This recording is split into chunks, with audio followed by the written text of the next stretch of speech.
आप लोगों का बाबा विश्वनाथ की ऑफिशियल यूट्यूब क्लास पर हार्दिक स्वागत है। आइए आज आप लोगों को हम दिल्ली सल्तनत में तुगलक वंश के बारे में पढ़ाते हैं। तुगलक वंश जिसके प्रमुख शासकों के बारे में हम पढ़ते हैं। इसका प्रमुख शासक सर्वप्रथम जो था वह था गयासुद्दीन तुगलक शाह गाजी, जो कि इस वंश का संस्थापक था। कहा जाता है कि गाजी मलिक, जो कि गयासुद्दीन तुगलक शाह गाजी के नाम से सिंहासन पर बैठा, इसका जन्म एक निम्न कुल में हुआ था। उसका पिता तुर्क और माँ जाटनी थे। उसने अपना जीवन एक साधारण सैनिक के रूप में प्रारंभ किया हुआ था। उसके पिता तुर्क और उसके पिता 1305 ईस्वी में वह पंजाब के सूबेदार के पद तक पहुंच गया। यह उसकी योग्यता तथा प्रतिभा का परिचायक था। सूबेदार के रूप में उसने उत्तर पश्चिमी सीमा पर मंगोलों के आक्रमणों को अनेक बार विफल कर दिया था। इसी कारण अलाउद्दीन के शासनकाल के अंतिम दिनों में उसकी स्थिति मजबूत हो गई थी। अलाउद्दीन की मृत्यु के बाद उसके उत्तराधिकारियों ने गयासुद्दीन को प्रसन्न करने का प्रयत्न किया और उसका पद अस्थायी कर दिया, लेकिन वह बड़ा ही महत्वाकांक्षी व्यक्ति था।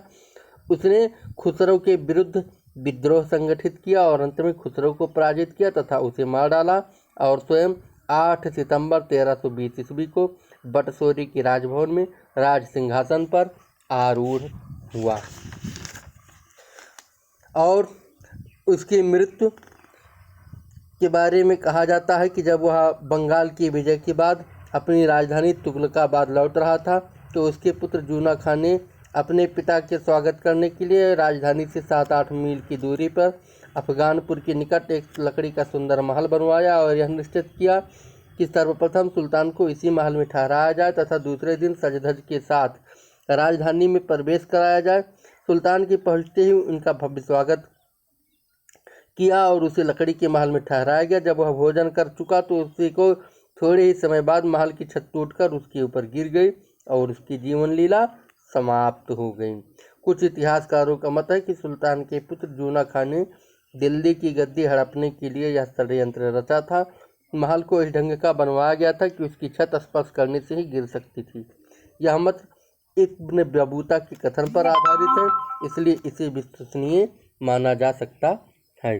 दूसरा प्रमुख शासक हम देख लेते हैं, मोहम्मद बिन तुगलक, जो कि 1325 ईस्वी से 1351 ईस्वी तक शासन किया था। इसका नाम जूना खां भी था। गयासुद्दीन ने इसकी शिक्षा दीक्षा की ओर विशेष ध्यान दिया था। इसी का परिणाम था कि वह एक उच्च कोटि के विद्वान के रूप में जाना जाता है। वह बड़ा महत्वाकांक्षी तथा प्रतिभाशाली युवक था। खुसरो के शासनकाल में उसे घोड़ों का अध्यक्ष बना दिया गया था। 1320 ईस्वी में जब उसका पिता गद्दी पर बैठा तो मोहम्मद को युवराज घोषित कर दिया गया और उसे उलूंग खां की उपाधि प्रदान की गई। अपने पिता के शासनकाल में उसने वारंगल के सम्राट को नतमस्तक किया और धीरे धीरे उसने अपनी स्थिति दृढ़ बना ली और दिल्ली का सम्राट बनने का स्वप्न देखने लगा। 1325 ईस्वी में जूना खान के षड्यंत्र से अपने पिता का वध करके दिल्ली की गद्दी को हथिया लिया था और मोहम्मद बिन तुगलक के नाम से गद्दी पर बैठा, किंतु दिखावे के लिए उसने तुगलकाबाद में रहकर 40 दिन तक शोक मनाया, जिससे कि दूसरे लोग शंका न करें। 40 दिन के बाद उसने अपना राज्याभिषेक के लिए दिल्ली प्रस्थान किया। सुल्तान के शहर में प्रवेश करने से पहले शहर को बड़े सुंदर ढंग से सजाया गया था और बाजार व गलियों को रंग बिरंगे फूलदार वस्त्रों से सुसज्जित किया गया था। चारों ओर खुशी के बाजे बजाकर दिल्ली की जनता ने सुल्तान मोहम्मद का भव्य स्वागत किया। सुल्तान ने प्रसन्न होकर जनता में सोने चांदी के सिक्के बंटवाए। अमीरों को उसने उच्च पदों से विभूषित किया तथा धार्मिक पुरुषों और विद्वानों को वार्षिक पेंशनें व जागीरें इनाम में दी।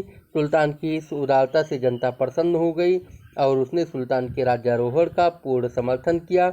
इस समय जनता यह भूल गई कि सुल्तान ने अपने पिता का वध किया था। आइए देखते हैं कि इसने आगे क्या किया। फिरोज शाह तुगलक, चूँकि 1351 ईस्वी में इसकी मृत्यु के बाद फिरोज शाह तुगलक शासक बना। वह फिरोज शाह तुगलक गयासुद्दीन तुगलक का भतीजा था। इसके पिता का नाम रज्जब था। इसकी माता अबोहर की भट्टी राजपूत के राजा रनमल की पुत्री थी। यह विवाह रनमल पर दबाव डालकर किया गया था। फिरोज की शिक्षा दीक्षा का उचित प्रबंध किया गया था, लेकिन वह युद्ध तथा शासन की कला में निपुणता प्राप्त नहीं कर सका। मोहम्मद तुगलक फिरोज से विशेष प्रेम करता था। उसने अपने शासनकाल में उसे अनेक पदों पर प्रतिष्ठित किया। 20 मार्च 1351 ईस्वी को मोहम्मद बिन तुगलक की मृत्यु हो गई। मोहम्मद के प्रमुख अधिकारी ख्वाजा जहां ने एक अल्पवयस्क बालक को गद्दी पर बैठा दिया। कहा जाता है कि यह अल्पवयस्क बालक मोहम्मद तुगलक था, लेकिन दिल्ली के प्रमुख अमीर तथा उलेमाओं ने फिरोज से राज सिंहासन ग्रहण करने की प्रार्थना की, लेकिन धार्मिक प्रवृत्ति के होने के कारण फिरोज ने राज सिंहासन ग्रहण करने से इनकार कर दिया। परंतु बाद में समझाने बुझाने से वह तैयार हो गया।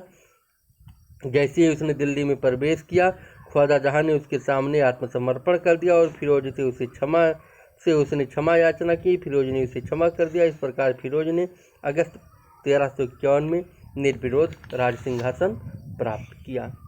आइए देख लेते हैं कि इस वंशावली के पतन के प्रमुख कारण क्या थे। पहला था मोहम्मद तुगलक की नीति। मोहम्मद तुगलक का चरित्र तथा उसकी नीति तुगलक वंश के पतन के लिए उत्तरदायी थी। उसमें दूरदर्शिता तथा व्यवहारिकता की कमी थी, इसलिए उसकी सभी योजनाएं असफल रहीं। फिरोज तुगलक की नीति। फिरोज तुगलक शांति प्रिय तथा उदार नीति उसके साम्राज्य के लिए घातक सिद्ध हुई। उसकी कायरता, धर्मांधता तथा मुसलमानों की प्रति अत्यधिक उदारता ने साम्राज्य की जड़ों को खोखला कर दिया। अयोग्य उत्तराधिकारी। फिरोज के अयोग्य बेटे उसके समय में ही मारे गए थे। परिणाम यह हुआ कि उसके बाद उसके वंश में कोई प्रभावशाली व्यक्ति नहीं रहा। साम्राज्य का विस्तार बहुत ज़्यादा हो चुका था। यातायात के साधन बहुत कम थे, इसलिए एक केंद्र से इतने बड़े साम्राज्य पर अधिकार रखना असंभव था। हिंदुओं का विद्रोह। हिंदुओं के निरंतर विद्रोह ने भी तुगलक साम्राज्य को हानि पहुंचाई। तैमूर की आक्रमण ने तुगलक साम्राज्य की बची खुची शक्ति को नष्ट कर दिया। उसकी लूटपाट और कत्लेआम ने साम्राज्य की कमर तोड़ दी। तैमूर की लौटने के बाद दिल्ली के चारों ओर अकाल तथा महामारी का साम्राज्य हो गया। परिणाम स्वरूप लाखों लोग मारे गए और साम्राज्य की आर्थिक दशा दयनीय हो गई। बाद में इसको संगठित नहीं किया जा सका। पंजाब को तैमूर ने अपने साम्राज्य का अंग बना लिया और वहां पर खिज्र खां सैयद को शासक नियुक्त कर दिया। खिज्र खां ने कुछ दिन बाद दिल्ली पर अधिकार कर लिया। इस प्रकार तुगलक साम्राज्य का पतन हो गया। आगे आप लोगों को अगली क्लास में पढ़ाया जाएगा। धन्यवाद।